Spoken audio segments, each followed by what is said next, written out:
हम इंसान एक दिन में औसतन 15 से 20 हजार शब्द बोलते हैं। हाँ, जो कि एक बहुत बड़ा नंबर है। बिल्कुल, लेकिन बात करते समय शायद ही कभी हमारा ध्यान इस तरफ जाता है कि उस एक सेकंड के अंश में हमारे मुंह के अंदर असल में क्या चल रहा होता है। मतलब ये किसी चमत्कार से कम नहीं है।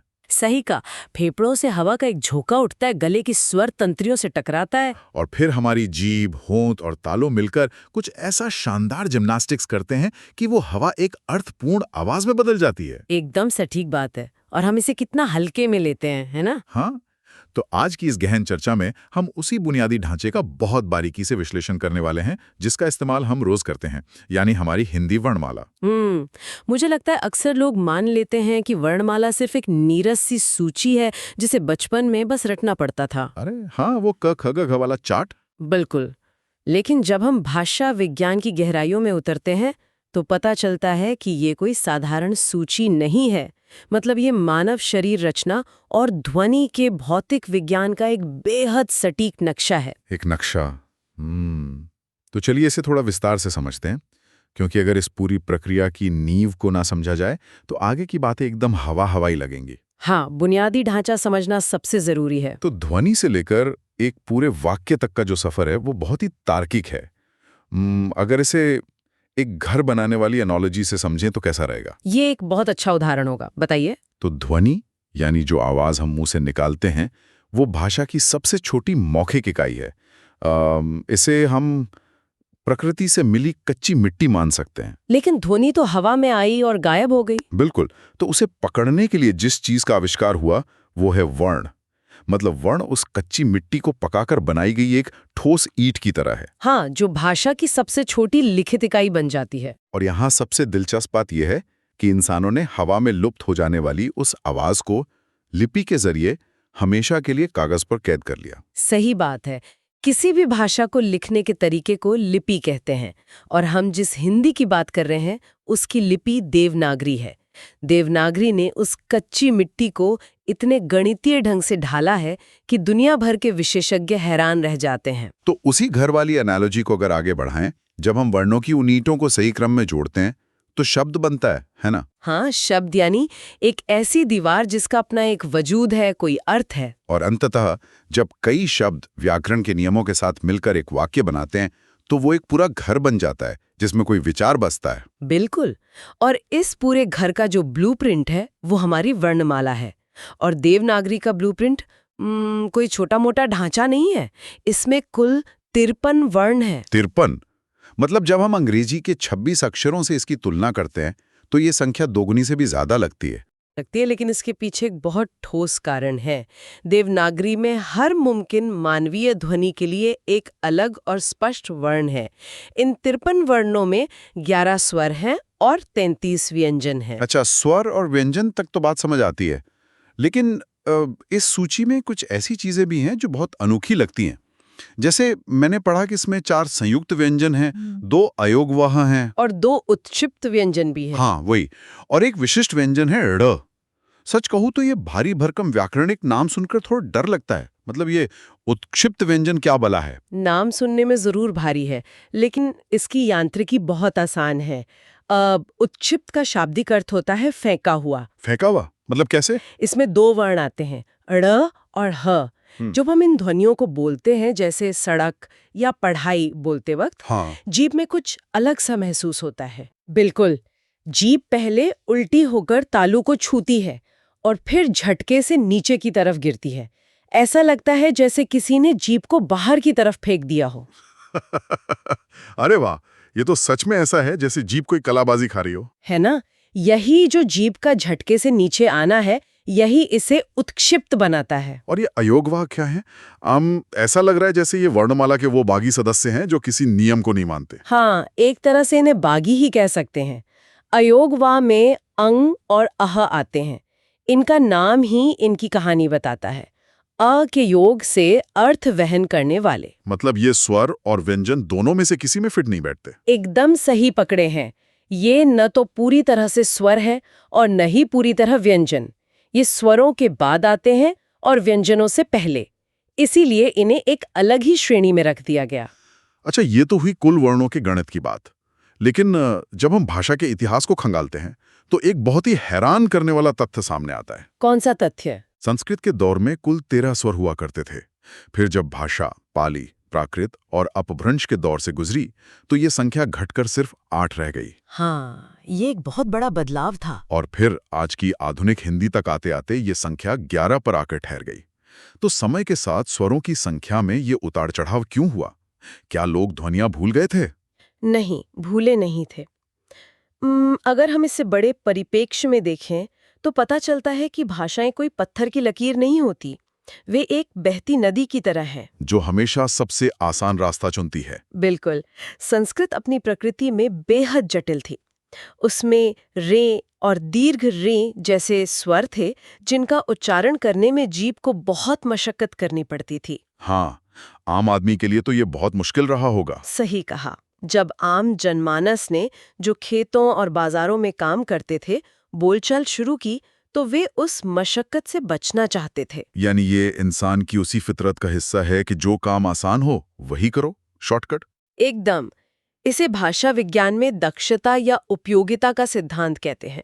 जो ध्वनियां बोलने में मुश्किल थीं, आम लोगों ने उन्हें अपनी रोजमर्रा की बोली से हटा दिया। तो इसलिए 13 से संख्या सीधे 8 पर आ गिरी। हाँ, लेकिन जैसे जैसे समाज विकसित हुआ, साहित्य और दर्शन का विकास हुआ, तो आधुनिक हिंदी को विचारों को व्यक्त करने के लिए कुछ नई सूक्ष्म ध्वनियों की जरूरत महसूस हुई।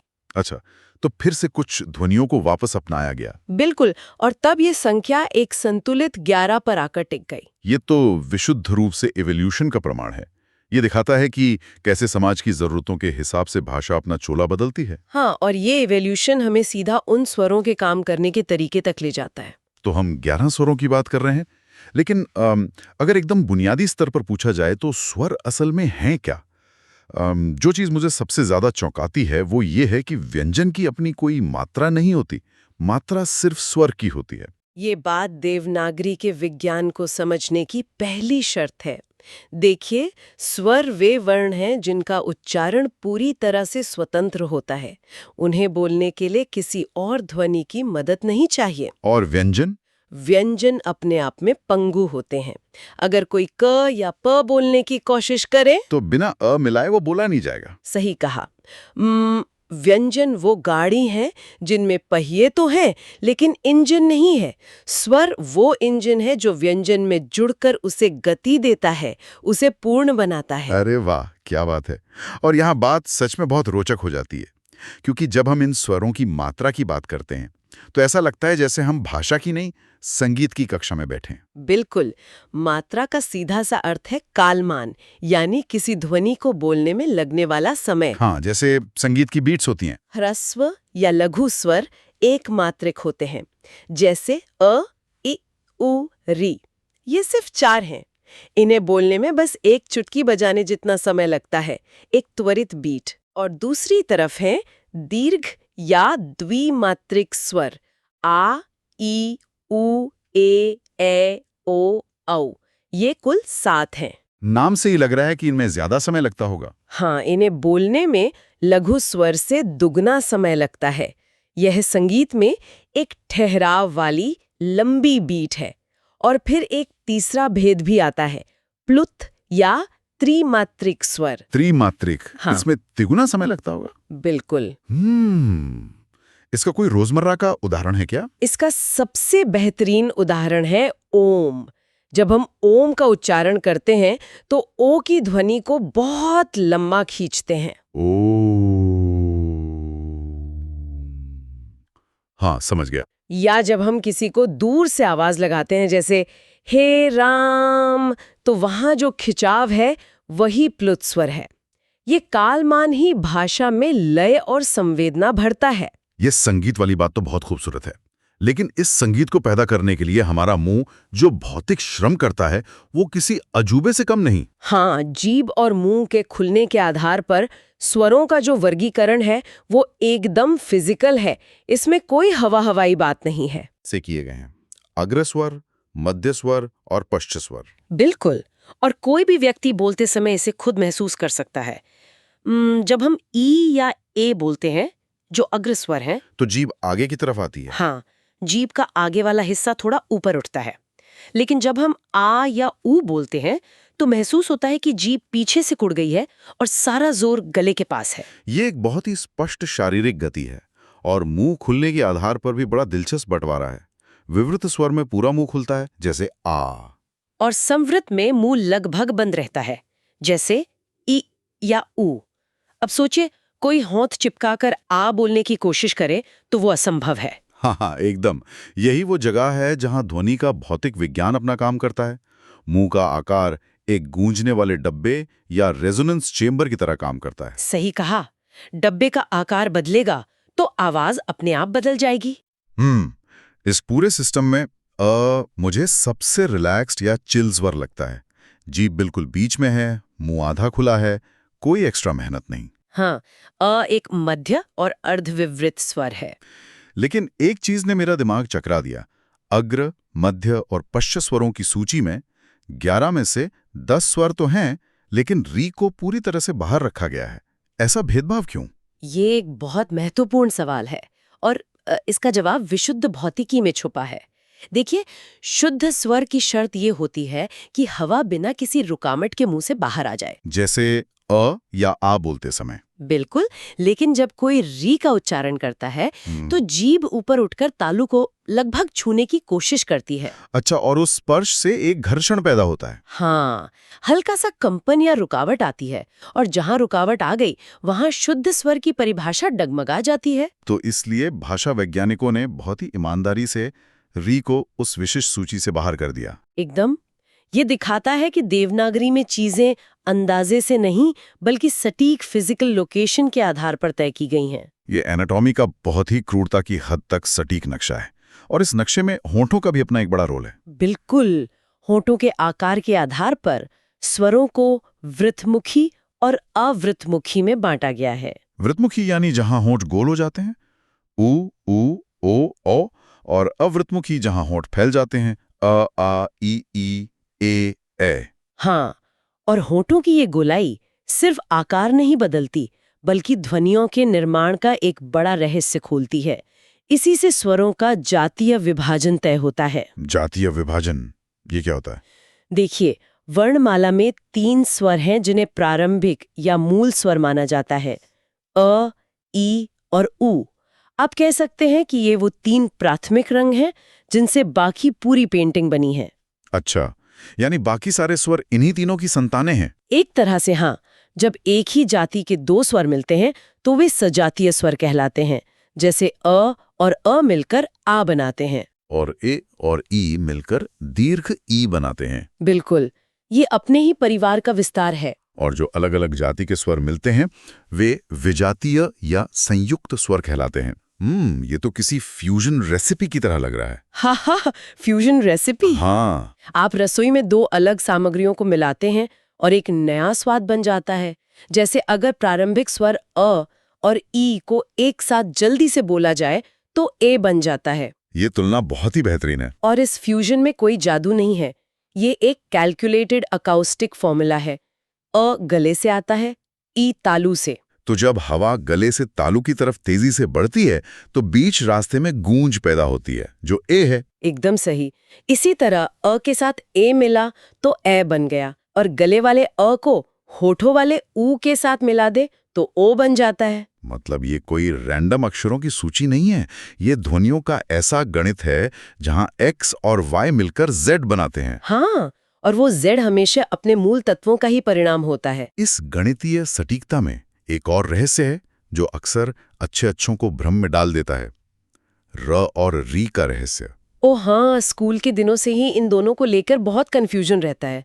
ऋतु लिखना हो या रुपया, लोग अक्सर अटक जाते हैं। लेकिन अगर हम आज की चर्चा के नियम याद रखें तो ये भ्रम दूर हो जाता है। री एक स्वर है ना? बिल्कुल। भले ही उसमें थोड़ा घर्षण हो, लेकिन वो स्वतंत्र है और उसकी अपनी एक मात्रा होती है जो अक्षर के नीचे एक छोटे से हुक की तरह लगती है। और दूसरी ओर र एक शुद्ध व्यंजन है जो बिना स्वर की मदद के बोला नहीं जा सकता। सही कहा। तो फिर एक सवाल उठता है, अगर र एक साधारण व्यंजन है तो वो इतने सारे अलग अलग रूप या भेष क्यों बदलता है? भेष मतलब र के 3 मुख्य रूप होते हैं। एक सामान्य रूप जैसे राम में, दूसरा रेफ रूप जो उड़ते हुए पक्षी की तरह ऊपर लगता है, जैसे कर्म में। हाँ, और तीसरा पदेन रूप। बिल्कुल, जो पैरों में तिरछी लाइन की तरह लगता है, जैसे क्रम में। तो एक ही अक्षर के इतने रूप क्यों? क्या ये सिर्फ लिखावट को सुंदर बनाने के लिए है? सुंदरता तो बस एक परिणाम है। इसके पीछे का असल कारण विशुद्ध रूप से लिपि विज्ञान और फोनेटिक वेट यानी ध्वनि के वजन का नियम है। वजन? अक्षरों का भी वजन होता है? बिल्कुल। जब र स्वर रहित होता है यानी उसमें अ की ध्वनि नहीं होती तो वह आधा हो जाता है। आधा होने के कारण वह हल्का हो जाता है। और हल्की चीज ऊपर उठती है? एकदम सही। इसलिए वह आधा र अगले पूरे व्यंजन के सिर पर उड़कर बैठ जाता है, जिसे रेफ कहते हैं। ये तो सच में भौतिकी के नियम जैसा है। हल्की गैस गुब्बारे में ऊपर की तरफ उठती है। हाँ, और दूसरी तरफ जब र पूरा होता है लेकिन उसके ठीक पहले वाला व्यंजन आधा या कमजोर होता है, जैसे क्रम में क आधा है। बिल्कुल, ये भाषा की तकनीकी जटिलता, तार्किक सोच और दृश्य सुंदरता तीनों का एक अद्भुत संगम है। यार, ये सच में दिमाग को झकझोर देने वाला विज्ञान है। इन नोट्स को पढ़ते हुए जो सबसे पहली और बुनियादी बात मुझे हैरान कर गई वो ये है कि व्यंजन आखिर होते क्या है। हाँ, ये बहुत जरूरी सवाल है। हम सोचते हैं कि क ख ग अपने आप में पूरी ध्वनियां हैं, है ना? लेकिन स्रोत स्पष्ट रूप से समझाते हैं कि कोई भी व्यंजन स्वतंत्र रूप से बोला ही नहीं जा सकता।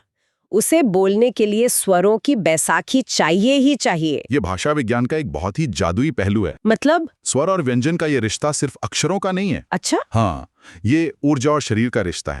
बिना अ की ध्वनि निकाले सिर्फ गले से क की आवाज निकालना नामुमकिन सा लगता है। हमें उसमें अ स्वर मिलाना ही पड़ता है, तब जाकर वो पूरा क बनता है। ऐसा क्यों है? क्योंकि शुद्ध व्यंजन केवल एक वैचारिक ध्वनि है। क का मतलब है आपके गले में बस एक रुकावट पैदा होना। रुकावट मतलब हवा का रुकना। एग्जैक्टली। जब तक फेफड़ों से हवा का बहाव यानी स्वर उस रुकावट को तोड़कर बाहर नहीं आता ना, हाँ, तब तक कोई आवाज पैदा नहीं हो सकती। स्वर वो प्राण है, या कह लीजिए वो ऊर्जा है, जो व्यंजन के भौतिक शरीर में जान फूंकता है। वाओ! मतलब बिना अ या किसी अन्य स्वर के किसी भी व्यंजन का प्रकृति में कोई स्वतंत्र अस्तित्व है ही नहीं। बिल्कुल नहीं, वो बस गले के अंदर का एक अटका हुआ प्रयास बनकर रह जाएगा। तो चलिए, ये तो मान लिया कि व्यंजन बिना स्वर की मदद के नहीं चल सकते। लेकिन अगला स्वाभाविक सवाल ये उठता है कि ये ध्वनियां पैदा कहाँ से हो रही हैं? जी, उनका उद्गम स्थल क्या है? राइट, और यहीं पर इन मास्टर नोट्स का सबसे शानदार और मुझे लगता है सबसे माइंड ब्लोइंग हिस्सा आता है, वो 25 वर्गीय व्यंजनों का मैट्रिक्स। वो 5 बाय 5 का ग्रिड। हाँ, ये ग्रिड किसी भी भाषा प्रेमी या विज्ञान प्रेमी के लिए सच में एक मास्टरपीस है।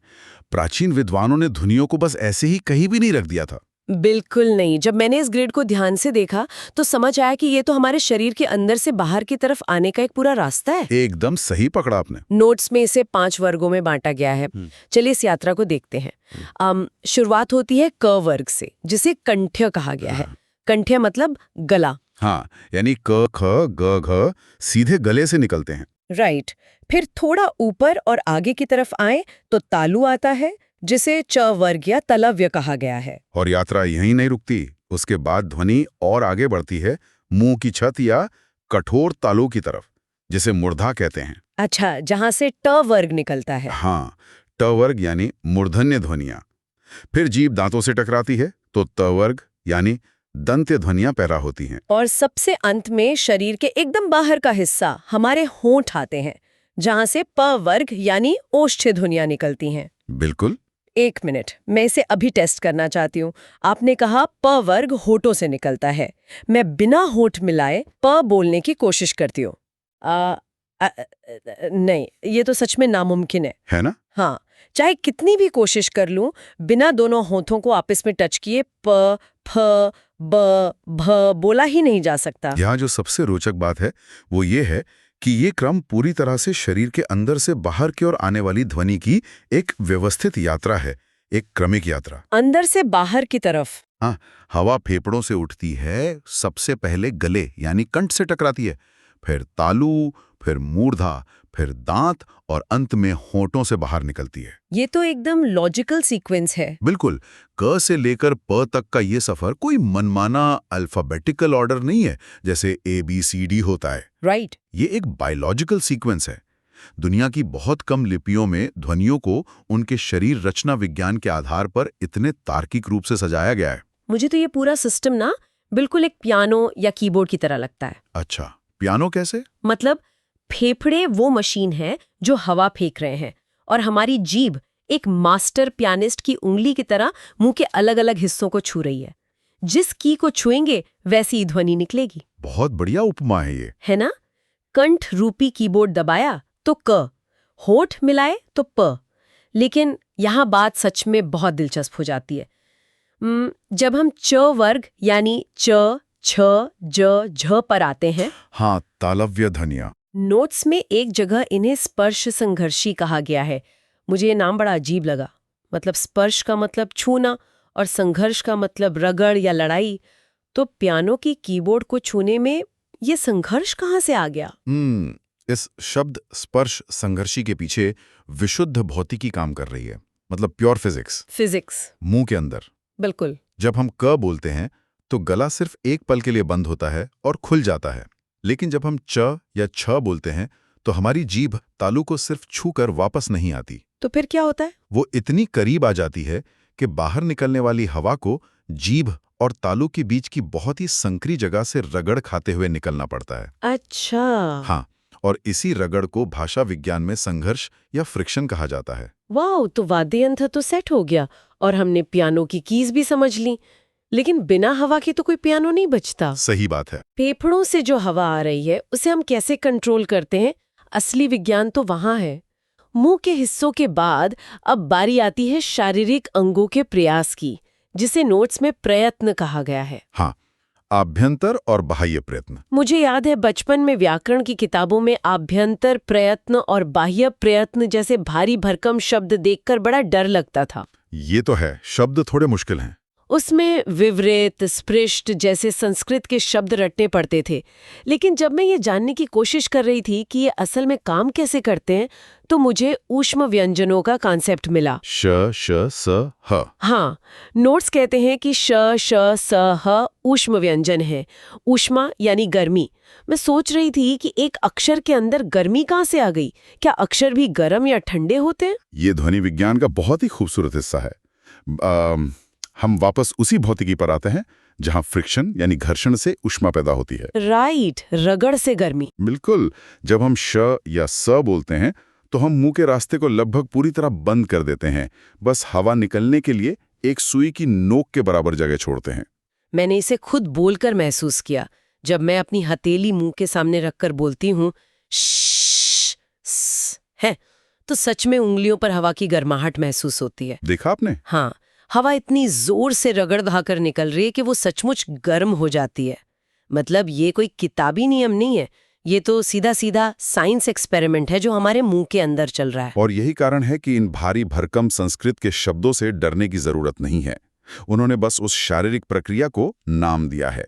ऊष्मा मतलब गर्म हवा। क्या बात है। इसी तरह अगर हम बाह्य प्रयत्न पर आएं तो वो पूरी तरह से हवा की मात्रा यानी प्राण पर निर्भर करता है। हाँ, नोट्स इसे अल्प प्राण यानी कम हवा और महाप्राण यानी अधिक हवा में बांटते हैं। अल्प प्राण में हर वर्ग का पहला, तीसरा और पांचवा वर्ण आता है, जैसे क, ग। बिल्कुल। और महाप्राण में दूसरा और चौथा आता है, जैसे ख, घ। लेकिन यहाँ मेरा एक सवाल है। जी, पूछिए। जब हम कहते हैं अधिक हवा, तो क्या महाप्राण का मतलब सिर्फ अपने फेफड़ों का वॉल्यूम बढ़ा देना है? क्या ये सिर्फ जोर से चिल्लाने के बारे में है? क के मुकाबले ख बोलने में क्या सच में हमारा शरीर ज्यादा मेहनत कर रहा है? अगर हम इसे व्यापक संदर्भ में देखें ना, तो ये सिर्फ वॉल्यूम या शोर की बात बिल्कुल नहीं है। ये एयर फ्लो मैनेजमेंट के बारे में है। Air flow management? हाँ, यानी हवा के प्रवाह का प्रबंधन। ख बोलते समय आपकी स्वर तंत्रियों को ज्यादा समय तक खुला रहना पड़ता है ताकि ज्यादा हवा बाहर आ सके। अच्छा। अब सोचिए, अगर किसी भाषा में सिर्फ महाप्राण ध्वनि आई हो, मतलब हर शब्द में ख, घ, छ, झ भरा हो, तो क्या होगा? इंसान तो बोलते बोलते थक जाएगा। बिल्कुल, वो बहुत जल्दी हांफने लगेगा, उसकी फेफड़े थक जाएंगे। इसलिए भाषाविदों और मानव शरीर के क्रमिक विकास ने एक लय बनाई, एक रिदम। हाँ, अल्प प्राण और महाप्राण का ये जो ऑल्टरनेटिंग क्रम है ना, 1, 2, 3, 4, ये भाषा को एक प्राकृतिक रिदम देता है। कम हवा, फिर ज्यादा हवा, फिर कम हवा। वाओ, बोलते समय हमारी ऊर्जा कैसे बचेगी, बिना थके हम घंटों कैसे बात कर पाएंगे, ये सब इस बात पर निर्भर करता है कि इन ध्वनियों का संतुलन कैसा है। माइंड ब्लोइंग, मतलब हमारे पूर्वजों ने भाषा बनाते समय बैटरी सेविंग मोड या ऊर्जा बचाने का सिस्टम भी अक्षरों में ही इनबिल्ट कर दिया था। आप ऐसा कह सकती हैं, बिल्कुल। इसी सहूलियत और ऊर्जा बचाने की बात पर मुझे नोट्स का एक और हिस्सा याद आ रहा है। य और व को अर्धस्वर कहा गया है, सेमी वॉवल्स। हाँ। और इसका जो उदाहरण दिया गया है वो हमारी रोजमर्रा की जिंदगी से जुड़ा है, जैसे कौवा और कौवा। जी बिल्कुल सही उदाहरण है। कौवा में अंत में आ स्वर है, लेकिन जब हम इसे जल्दी जल्दी बोलते हैं तो हमारे गले को दो स्वरों यानी औ और आ के बीच जंप करने में मेहनत लगती है ना? एकदम सही। इस मेहनत को बचाने के लिए हमारा गला खुद ब खुद बीच में व की ध्वनि पैदा कर लेता है और हम कौवा की जगह कौवा बोलने लगते हैं। यही तो भाषा का जीवित रूप है।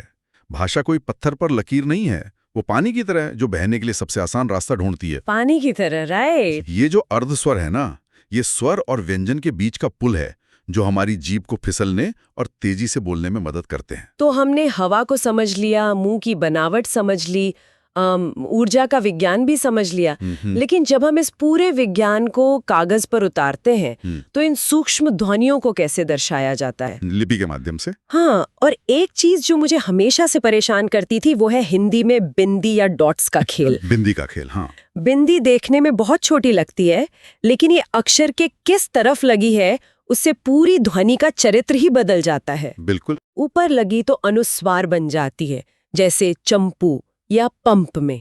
दाएं लगी तो पंचमाक्षर बन जाती है, जैसे ङ। बाएं लगी तो अरबी फारसी का नुक्ता बन जाती है, जैसे क, ख। और नीचे लगी तो? हाँ, जिस बिंदी ने मेरा सबसे ज्यादा ध्यान खींचा वो है अक्षर के ठीक नीचे लगने वाली बिंदी। आप उच्छिप्त या द्विगुण व्यंजनों की बात कर रही हैं, अड़ और ढ। बिल्कुल। जब मैं इनके नियम पढ़ रही थी तो मुझे बड़ा अजीब लगा। मैंने नोट्स में देखा कि इन नियमों के आगे बड़े बड़े लाल क्रॉस के निशान लगे। हाँ, जो बताते हैं कि इनका इस्तेमाल कहाँ कहाँ नहीं करना है। राइट। मैं अक्सर सोचती थी कि अंग्रेजी के शब्द जैसे रोड या रेडियो लिखते वक्त हम ड के नीचे बिंदी क्यों नहीं लगाते, और इसी तरह शब्द की शुरुआत में कभी डमरू क्यों नहीं लिखते, हमेशा डमरू क्यों लिखते? ये नियम इतने सख्त क्यों है? इसके पीछे बहुत गहरा कारण है। ये सब पढ़ते पढ़ते ना मेरे दिमाग में ख्याल आया। मुझे लगा कि ये जो उच्छिप्त वर्ण है ड़ और ढ, ये किसी शर्मीले वीआईपी मेहमान की तरह है। बिना बिंदी वाले ड या ढ आएंगे, जैसे डमरू, ढक्कन। सही बात है। दूसरा नियम, ये वीआईपी मेहमान विदेशियों से मिलना बिल्कुल पसंद नहीं करते। अगर कोई अंग्रेजी का शब्द है जैसे रोड, बोर्ड, रेडियो, तो वहां नीचे बिंदी लगेगी ही नहीं। हाँ, ये भी नियम है। तीसरा, ये अपनी खुद की नकल बर्दाश्त नहीं करते। अगर कोई अक्षर रिपीट हो रहा है जिसे द्वित्वीय व्यंजन कहते हैं, जैसे हड्डी या गड्ढा, तो वहां भी ये बिंदी वाले ड और ढ नहीं छिपेंगे। बिल्कुल। और आखिरी नखरा, अगर इनके आसपास उपसर्ग या अनुस्वार यानी ऊपर वाली बिंदी जैसे कोई सुरक्षा गार्ड खड़े हों, तो ये वहां फटकते भी नहीं। जैसे निडर। हाँ, निडर में नी उपसर्ग है तो ड के नीचे बिंदी नहीं आएगी, या अंडर, यहाँ अनुस्वार है तो बिंदी नहीं आएगी। तो मेरा सवाल ये है कि इस सब का आखिर मतलब क्या है? एक छोटी सी बिंदी के लिए व्याकरण के इतने सारे सख्त नियम क्यों बनाए गए हैं? इससे एक बहुत ही महत्वपूर्ण सवाल खड़ा होता है कि कोई भाषा अपने नियमों को लेकर इतनी डिफेंसिव या रक्षक क्यों हो जाती है? किसी बिंदी से भाषा को क्या खतरा है? वही तो। इसका उत्तर ना भाषा के इतिहास और विकास में छिपा है। आपने ध्यान दिया होगा कि नोट्स में ड और ढ को ताड़न जात कहा गया है। हाँ, ताड़न जात। ताड़न का मतलब होता है मारना या झटका देना। जब हम ड बोलते हैं तो हमारी जीभ झटके से मुंह की छत पर टकरा कर नीचे गिरती है। ड, हाँ, एक झटका सा लगता है। अब मजे की बात यह है कि ये ध्वनियां मूल संस्कृत वर्णमाला का हिस्सा थी ही नहीं। प्राचीन काल में सिर्फ ड और ढ होते थे। अच्छा जी, लेकिन समय के साथ बोलते बोलते इंसानों की जीभ को झटके से नीचे फेंकने की आदत पड़ गई और भाषा में नई ध्वनियों ळ और ढ का जन्म हो गया। वाओ, मतलब ये भाषा के डीएनए में बाद में जुड़े हैं, ये ओरिजिनल नहीं है। बिल्कुल नहीं। क्योंकि ये ध्वनियां भाषा के विकास क्रम में बाद में आई, इसलिए प्राचीन भाषाविदों ने यह तय किया कि मूल शब्दों का जो ओरिजिनल स्वरूप है वो नहीं बिगड़ना चाहिए। ओहो, मैं समझ रही हूँ। हड्डी, निडर या डमरू जैसे शब्द बहुत पुराने हैं। उनकी मूल बनावट की रक्षा के लिए ही ये कड़े नियम बनाए गए कि भाई ये जो नई बिंदी वाली ध्वनियां आई हैं, ये इन पुराने शब्दों के अंदर प्रवेश नहीं करेंगी। क्या बात है। ये नियम असल में भाषा के मूल डीएनए को, उसके इतिहास को सुरक्षित रखने का एक बेहतरीन तरीका है। और रही बात अंग्रेजी शब्दों की, हाँ, रोड और रेडियो की, चूंकि उन भाषाओं में ये झटके वाली ध्वनि या फ्लैप कॉन्सोनेंट होती ही नहीं है, इसलिए वहां बिंदी लगाने का कोई तर्क ही नहीं बनता। ये नजरिया तो सच में कमाल का है। मतलब जब हम किसी अक्षर के नीचे बिंदी लगाते हैं या हटाते हैं, तो हम सिर्फ कोई व्याकरण का नियम फॉलो नहीं कर रहे होते, बिल्कुल नहीं। बल्कि हम अनजाने में इतिहास की एक सीमा रेखा खींच रहे होते हैं। हम बता रहे होते हैं कि कौन सा शब्द कितना पुराना है या कहाँ से आया है। एकदम सही। इन नोट्स में ना एक बहुत ही भारी भरकम शब्द का इस्तेमाल हुआ है, घोषत्व या बाह्य प्रयत्न, और इसके आधार पर अक्षरों को सघोष और अघोष में बांटा गया है। तो एक आम इंसान के लिए तो ये किसी मेडिकल या इंजीनियरिंग की किताब का हिस्सा लग सकता है। गले के भीतर ऐसा क्या हो रहा है जो ध्वनियों को इन दो हिस्सों में बांट देता है? इसे समझने के लिए हमें गले के उस हिस्से को देखना होगा जिसे स्वर तंत्रियां या वोकल कॉर्ड्स कहते हैं। ये मांस की दो छोटी परतों जैसी होती हैं। अच्छा। हाँ, तो जब हम फेफड़ों से हवा बाहर धकेलते हैं तो ये हवा इन स्वर तंत्रियों से होकर गुजरती है और यहीं से सघोष और अघोष का जन्म होता है। तो सघोष में क्या होता है? जब सघोष या जिसे घोष भी कहते हैं, उन वर्णों का उच्चारण होता है तो ये स्वर तंत्रियां एक दूसरे के बेहद करीब आ जाती हैं। मतलब रास्ता इतना संकरा हो जाता है कि हवा को वहां से जबरदस्ती बाहर निकलना पड़ता है। और उससे घर्षण होता होगा। बिल्कुल। उन परतों के बीच एक तीव्र घर्षण होता है और एक गहरा कंपन पैदा होता है, वाइब्रेशन होता है। रुकिए, ये कंपन वाली बात कुछ जानी पहचानी लग रही है। जैसे अगर कोई गिटार बजाता है तो वो जानता है कि जब तारों को खींचा और छोड़ा जाता है तो हवा में जो तरंगे उठती हैं वही संगीत बनती हैं। क्या बात है, एकदम सही उदाहरण दिया आपने। तो मतलब क्या हम ये कह सकते हैं कि हमारी स्वर तंत्रियां गिटार के तारों की तरह कस जाती हैं और फेफड़ों की हवा एक उंगलियों का काम करती है जो उन तारों को छेड़ रही है। ये गिटार का रूपक इस पूरी प्रक्रिया को बहुत ही बेहतरीन ढंग से समझाता है। ठीक उसी तरह गले में भी एक गूंज पैदा होती है। तो इस सघोष कैटेगरी में कौन-कौन से अक्षर आते हैं? स्रोत सामग्री के अनुसार इस कंपन वाले सघोष वर्ग में वर्णमाला के प्रत्येक वर्ग का तीसरा, चौथा और पांचवा वर्ण शामिल है। अच्छा, और कुछ? हाँ, इसके अलावा अंतस्थ व्यंजन यानी य, र, ल, व, वर्ण ह, अंग, सभी स्वर और साथ ही ढ़ तथा ढ़ भी इसी श्रेणी में आते हैं। अगर कोई बोलते समय गले पर उंगली रखे तो वो वाइब्रेशन साफ महसूस कर सकता है। एकदम सही। और दूसरी तरफ है अघोष ध्वनियां। तो अगर नाम से अंदाजा लगाऊं तो क्या अघोष का मतलब ये है कि गिटार के तार ढीले पड़े हुए हैं और कोई संगीत नहीं बज रहा? काफी हद तक। अघोष ध्वनियों के उच्चारण के समय स्वर तंत्रियां करीब तो होती हैं, लेकिन वे इतनी कसकर बंद नहीं होती कि हवा को रगड़ खानी पड़े। मतलब हवा आसानी से निकल जाती है। हाँ, हवा उनके बीच से बिना किसी बड़े घर्षण के शांति से बाहर निकल जाती है। इसका नतीजा ये होता है कि गले में कोई कंपन नहीं होता। तो इसमें कौन से अक्षर आते हैं? इस श्रेणी में प्रत्येक वर्ग का पहला और दूसरा वर्ण आता है। इसके साथ ही श, श, स और अ भी इस बिना कंपन वाली अघोष व्यवस्था का हिस्सा हैं। ये तो गले के भीतर हवा का पूरा खेल हुआ। लेकिन नोट्स यही नहीं रुकते। इसमें आगे मांसपेशियों की दृढ़ता यानी सख्ती और नरमी के आधार पर भी व्यंजनों को बांटा गया है। हाँ, ये हिस्सा भी बहुत दिलचस्प है। ये मुझे सच में हैरान करता है। मतलब बोलते समय मुंह और जीभ की मांसपेशियां कितनी सख्त है, इसके आधार पर भी वर्गीकरण है। ये दृढ़, मध्यम और शिथिल व्यंजनों का क्या विज्ञान है? देखिए, ये वर्गीकरण पूरी तरह से शारीरिक दबाव पर आधारित है। जब फेफड़ों से हवा मुंह में आती है तो जीभ और मुंह के अन्य हिस्से उसे बाहर निकलने से पहले एक आकार देते हैं, जैसे किसी सांचे में ढाल रहे हो। बिल्कुल। अब दृढ़ व्यंजनों को लेते हैं, जैसे ट, ठ, ड, ढ। इन्हें बोलते समय जीभ और मुंह की मांसपेशियों को बहुत अधिक सख्त होना पड़ता है। इसी सख्ती के कारण एक खास किस्म का दबाव बनता है। नोट्स में ड और ढ को मूर्धन्य व्यंजन के रूप में भी एक विशिष्ट स्थान दिया गया है ना? हाँ, मूर्धन्य व्यंजन। मूर्धन्य का मतलब, अगर मैं सही समझ रही हूँ, तो वो कठोर हिस्सा है जो हमारे मुंह के ऊपरी हिस्से यानी तालू के ठीक पीछे होता है। एकदम सही जगह पकड़ी आपने। क्योंकि अगर कोई अभी ट बोलकर देखे ना, तो जीभ एकदम से पीछे की तरफ मुड़कर उस कठोर छत पर जोरदार टक्कर मारती है। वहां मांसपेशियों का वो सख्त होना साफ महसूस होता है। और यही वो शारीरिक अनुभव है जिसे हमारे विद्वानों ने इतने साल पहले लिपिबद्ध कर दिया था। अब दृढ़ के बाद मध्यम व्यंजन आते हैं, जैसे च, ब, स।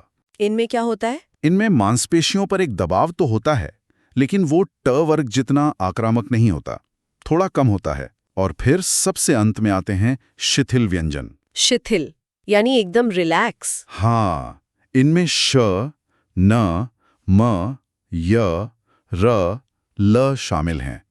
इन्हें बोलते समय मुंह की मांसपेशियां बेहद नरम या रिलैक्स्ड रहती हैं। सच में ल बोलते हुए जीभ कितनी आसानी से और कोमलता से मुड़ जाती है। ये तो सोचना भी दिलचस्प है कि भाषा को रचने वालों ने बिना किसी आधुनिक उपकरण के मांसपेशियों के इस तनाव को समझ लिया था। और वो भी सदियों पहले। हाँ, खैर, जब शरीर एकल ध्वनियां बनाने में इतना माहिर है, तो स्वाभाविक रूप से ये सवाल उठता है कि जब ध्वनियों का आपस में टकराव होता है, तब क्या होता है? आप संयुक्त व्यंजनों की बात कर रही हैं। बिल्कुल। नोट्स में संयुक्त व्यंजन का जो हिस्सा है, मुझे वो किसी पहेली जैसा लगा, जैसे क्ष। ये देखने में एकदम अलग अक्षर लगता है। संयुक्त व्यंजन असल में ये दिखाते हैं कि हमारी भाषा कितनी तार्किक और मॉड्यूलर है। ये कोई स्वतंत्र ध्वनियां नहीं है, बल्कि दो अलग-अलग ध्वनियों के आपस में टकराने से बनी है। अच्छा, तो क्ष कैसे बनता है? क्ष असल में क यानी आधा क जिसमें स्वर नहीं है और श के मेल से बनता है, और अंत में इसमें अ का स्वर जुड़ता है। बोलते समय गले में हवा को क के लिए रोककर तुरंत श के घर्षण में बदल दिया जाता है। ये तो त्र और श्र के मामले में तो समझ आता है, क्योंकि उनके नाम में ही वो ध्वनि छिपी है, त और र या श और र। लेकिन मुझे जिस चीज ने सबसे ज्यादा चौंकाया वो ज्ञ है। हाँ, ज्ञ हमेशा सबको कंफ्यूज करता है। मुझे स्कूल के दिनों से हमेशा यही लगता था कि ये ग और य के मिलने से बना होगा, लेकिन नोट्स तो कुछ और ही कहानी बता रहे हैं। वैज्ञानिक रूप से ये ज यानी आधा ज और य जो वर्ग का 5वां अनुनासिक वर्ण है, उनके मिलने से बना है, जिसमें अंत में अ जुड़ता है। ज और न्य, ये तो बिल्कुल अलग है। हाँ, अगर प्राचीन उच्चारण को देखा जाए तो ये जां के करीब था, जो धीरे धीरे हमारे आधुनिक उच्चारण में ज्ञा में बदल गया। और इसी तरह से संयुक्त स्वर भी काम करते हैं, जैसे ए, ऐ, ओ, औ। अच्छा, वो भी मिलकर बनते हैं। बिल्कुल, ये भी मूल स्वरों के आपस में मिलने से एक नया ध्वनि रूप लेते हैं। ध्वनियों का ये मिलन तो समझ आता है, लेकिन हवा के बंटवारे का जो जिक्र इन नोट्स में है ना, वो किसी को भी चौंका सकता है। मेरा ध्यान अतिरिक्त वर्णों की ओर जा रहा है, विशेषकर अनुनासिक और अनुस्वार। हाँ, चंद्रबिंदु और बिंदु। अक्सर लोग लिखते समय चंद्रबिंदु और सिर्फ एक बिंदु को किसी सजावट या डिजाइन की तरह इस्तेमाल कर लेते हैं। जहां मन किया बिंदु लगा दिया, जहां मन किया चंद्रबिंदु। क्या ये सच में इतना साधारण है? बिल्कुल नहीं। ये कोई सजावट का हिस्सा या डिजाइन का चुनाव नहीं है। ये असल में नाक और मुंह से निकलने वाली हवा का एक बेहद सख्त गणितीय अनुपात है। Mathematical ratio. हाँ, जब अनुनासिक यानी चंद्रबिंदु का प्रयोग होता है तो हवा नाक से कम निकलती है और मुख से ज्यादा निकलती है। जैसे अगर मैं आंख बोलूं या चांद। बिल्कुल, बोलते समय आप महसूस करेंगी कि मुंह ज्यादा खुलता है और हवा वहां से बाहर आती है। और अनुस्वार यानी सिर्फ एक बिंदु के मामले में? अनुस्वार इसके ठीक विपरीत काम करता है। अनुस्वार का उच्चारण करते समय हवा नाक से अधिक निकलती है और मुख से बहुत कम, जैसे अंक या रंग। अरे वाह! ये हवा को नियंत्रित करने का एक स्पष्ट निर्देश है कि शरीर को किस मार्ग से कितनी वायु बाहर फेंकनी है। ये तो सच में अविश्वसनीय है। सिर्फ एक बिंदु और एक चंद्र बिंदु के पीछे फेफड़ों की हवा का इतना सटीक वायु अनुपात काम कर रहा है। और वो भी बिना किसी गलती के। लेकिन मुझे नोट्स में एक ऐसा हिस्सा भी मिला जो इस पूरी सुव्यवस्थित मशीनरी में कुछ उलझन पैदा करता है। उलझन? कैसी उलझन? मतलब इतने सख्त वैज्ञानिक ढांचे में भी कुछ ध्वनियां ऐसी थीं जो किसी तय खांचे में फिट ही नहीं बैठ रही थीं, और शायद यहीं से विद्वानों के बीच उन बहसों का जन्म होता है जो इस वर्णमाला के इतिहास को और भी रोमांचक बनाती हैं। ये सच है कि भाषा कोई गणित का ऐसा समीकरण नहीं है जो हमेशा एकदम सीधा चले। जब ध्वनियों को स्वरों और व्यंजनों की दो स्पष्ट श्रेणियों में बांटा गया, तो कुछ ध्वनियां ऐसी बचीं जो दोनों की सीमा रेखा पर खड़ी थीं। जैसे कि विसर्ग। हाँ, विसर्ग, जिसका प्रयोग संस्कृत के शब्दों में स्वर के बाद होता है। उदाहरण के लिए प्रातः या दुख। अब सवाल ये था कि इन्हें स्वर माना जाए या व्यंजन। इन सीमा रेखा पर खड़ी ध्वनियों को देखकर ना मुझे आज के कॉर्पोरेट जगत की एक तस्वीर याद आती है। अच्छा, वो कैसे? क्या इन्हें वर्णमाला की फ्रीलांसर नहीं कहा जा सकता? मतलब एक फ्रीलांसर किसी कंपनी का स्थायी कर्मचारी नहीं होता, इसलिए वो स्वरों के पक्के नियमों से नहीं बंधा है, लेकिन वो बाहरी व्यक्ति भी नहीं होता, इसलिए व्यंजनों के खांचे में भी फिट नहीं होता। वे बस व्यवस्था के बीच अपना एक अलग रास्ता बनाते हैं। हाँ, ये फ्रीलांसर वाली तुलना बहुत सटीक बैठती है। और दिलचस्प बात यह है कि पंडित किशोरीदास वाजपेयी जैसे महान भाषाविद ने इस फ्रीलांसर स्थिति को बहुत ही तार्किक ढंग से स्पष्ट किया था। उन्होंने क्या तर्क दिया? उनका तर्क था कि अनुस्वार और विसर्ग स्वर नहीं है। क्यों? क्योंकि वो स्वर के साथ मिलकर उच्चारित नहीं होते, बल्कि हमेशा स्वर के बाद आते हैं, जबकि व्यंजन सामान्यतः स्वर से पहले आते हैं। थोड़ा और स्पष्ट करें। व्यंजन स्वर से पहले आते हैं, इसका क्या मतलब है? जैसे अगर हम क बोलते हैं तो असल में हम पहले क यानी व्यंजन बोलते हैं और उसके बाद अ यानी स्वर की ध्वनि आती है। अच्छा, हाँ। लेकिन विसर्ग या अनुस्वार हमेशा स्वर के पीछे चलते हैं। जैसे प्रातः में पहले त के साथ अ का स्वर है और उसके बाद विसर्ग की ध्वनि आती है।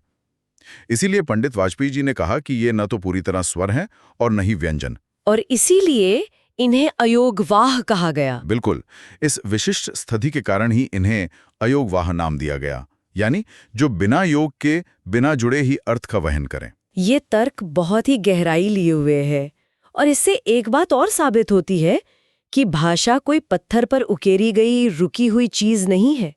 इसे विद्वानों द्वारा लगातार मांझा और सुधारा जाता रहा है। हाँ, समय समय पर इसमें बदलाव हुए हैं। नोट्स में बाबू श्याम सुंदर दास का एक सुझाव भी है जो दिखाता है कि सुविधा के लिए भी भाषा में कितने बदलाव हुए हैं। हाँ, बाबू श्याम सुंदर दास ने एक बहुत ही व्यावहारिक सुझाव दिया था। उन्होंने कहा कि लिखने की सुविधा और छपाई को आसान बनाने के लिए पंचमाक्षर यानी हर वर्ग के 5वें अक्षर के बदले सिर्फ अनुस्वार का प्रयोग किया जाना चाहिए। जिससे टाइपिंग आसान हो जाए। बिल्कुल, इससे हिंदी की टाइपिंग और प्रिंटिंग में एक बहुत बड़ी क्रांति आई। और इसी क्रम में अमानक वर्णों का भी जिक्र आता है। नोट्स बताते हैं कि झ और भ के कुछ पुराने स्वरूप हुआ करते थे जिन्हें अब अमानक घोषित कर दिया गया है। हाँ, नॉन स्टैंडर्ड। यानी समय के साथ भाषा ने उन अक्षरों के आकार को खारिज कर दिया जो लिखने या पढ़ने में बाधा बन रहे थे, और इसी विकास का असर वर्णों की कुल गिनती पर भी दिखता है। कामता प्रसाद गुरु जैसे प्रकांड विद्वान के अनुसार वर्णों की कुल संख्या 43 मानी गई है। ये सब देखकर लगता है कि ये कोई तयशुदा सूची नहीं, बल्कि एक जीवंत प्रक्रिया है। बिल्कुल, और जब इस पूरी जीवंत प्रक्रिया को शरीर विज्ञान, हवा के बंटवारे और विद्वानों की बहसों को एक साथ समेटने की बारी आती है, तो हमें व्यवस्थापन के सबसे बड़े साधन की ओर देखना पड़ता है। आप हिंदी शब्दकोश की बात कर रही हैं? हाँ, डिक्शनरी। और यहीं पर आकर मुझे सबसे बड़ा झटका लगा। अगर दुनिया की सबसे लोकप्रिय भाषा अंग्रेजी के शब्दकोश को देखा जाए तो वो सीधे ए अक्षर से शुरू होता है। एकदम सीधा अल्फाबेटिकल तरीका? हाँ, तो किसी के भी मन में यही आएगा कि हिंदी की डिक्शनरी तो पक्का अ से शुरू होती होगी, अ से अनार। लेकिन इन मास्टर नोट्स को देखकर पता चलता है कि हिंदी शब्दकोश की शुरुआत अ से नहीं होती। ये एक बहुत ही आम गलतफहमी है। लोगों को लगता है डिक्शनरी अ से शुरू होगी, लेकिन हिंदी शब्दकोश का क्रम सिर्फ अक्षरों की सूची नहीं है। ये ध्वनि की उत्पत्ति के एक बेहद तार्किक और वैज्ञानिक क्रम पर आधारित है। तो फिर शुरुआत कहाँ से होती है? शब्दकोश में सबसे पहला स्थान चंद्रबिंदु का होता है, उसके बाद दूसरा नंबर पर अनुस्वार चिन्ह आता है। रुकिए, लेकिन ऐसा क्यों? मतलब स्वरों से पहले नाक से निकलने वाली ध्वनियों को क्यों रखा गया? ये तो अंग्रेजी व्यवस्था के एकदम उलट है। इसके पीछे भी हवा के प्रवाह का विज्ञान है। जब आवाज शरीर के भीतर से बाहर आती है तो बिना किसी रुकावट के सबसे पहले नाक और मुंह के रास्ते से जो वायु निकलती है वो अनुनासिक और अनुस्वार होती है। अच्छा। इसलिए चंद्र बिंदु और अनुस्वार को सबसे पहले रखा गया है।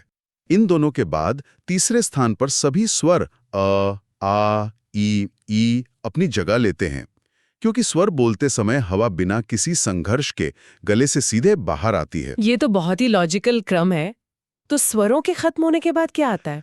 स्वरों के बाद चौथे नंबर पर विसर्ग चिन्ह की बारी आती है। अच्छा। और उसके बाद व्यंजनों का क्रम शुरू होता है। 5वें स्थान पर स्पर्श व्यंजन आते हैं। स्पर्श व्यंजन, हाँ, मतलब जहाँ जीभ टच करती है। बिल्कुल, वो व्यंजन जिन्हें बोलते समय जीभ मुंह के अलग अलग हिस्सों कंठ, तालु, दांत, होंठ को पूरी तरह स्पर्श करती है, जैसे क वर्ग से लेकर प वर्ग तक। और फिर आते हैं छठे स्थान पर अंतस्थ व्यंजन य, र, ल, व, जिन्हें बोलते समय हवा मुंह के अंदर ही स्थित रहती है, न पूरी तरह रुकती है न पूरी तरह खुली रहती है। सही कहा। और शब्दकोश के सबसे अंत में 7वें स्थान पर ऊष्म व्यंजन आते हैं। श, श, स, ह। ऊष्म का अर्थ है गर्मी या घर्षण, है ना? हाँ, इन्हें बोलते समय हवा एक संकरे रास्ते से इतनी रगड़ खाकर निकलती है कि एक तरह की गर्माहट पैदा होती है। ये पूरा का पूरा क्रम हवा के फेफड़ों से चलकर मुंह से बाहर निकलने तक की यात्रा का एक नक्शा है। इस व्यवस्थापन और ध्वनि संरचना के अंदर ना एक आखिरी चीज जो नोट्स में ध्यान खींचती है, वो है ध्वनियों का प्रकार। इसमें युग्मक ध्वनियां और संपृक्त ध्वनियों का जिक्र है। ये ध्वनियां भाषा को एक खास लय और गति देती हैं, रिदम देती हैं। युग्मक ध्वनि का मतलब है एक ही ध्वनि का द्वित्व हो जाना, डबल हो जाना। जैसे पक्का या दिली, एक तनसगी। जब हम ये बोलते हैं तो एक ही व्यंजन लगातार 2 बार आता है, एक आधा और एक पूरा। जब इस द्वित्व की गहराई में जाते हैं और इसका वर्गीकरण करते हैं तो उन्हें संपृक्त ध्वनियां कहा जाता है। तो ये सिर्फ लिखने का नियम नहीं है? नहीं, बोलते समय ये सांसों को एक विशेष ठहराव देता है जो भाषा के संगीत को तय करता है। इस पूरी विस्तृत चर्चा से ना एक बात तो बिल्कुल शीशे की तरह साफ हो जाती है।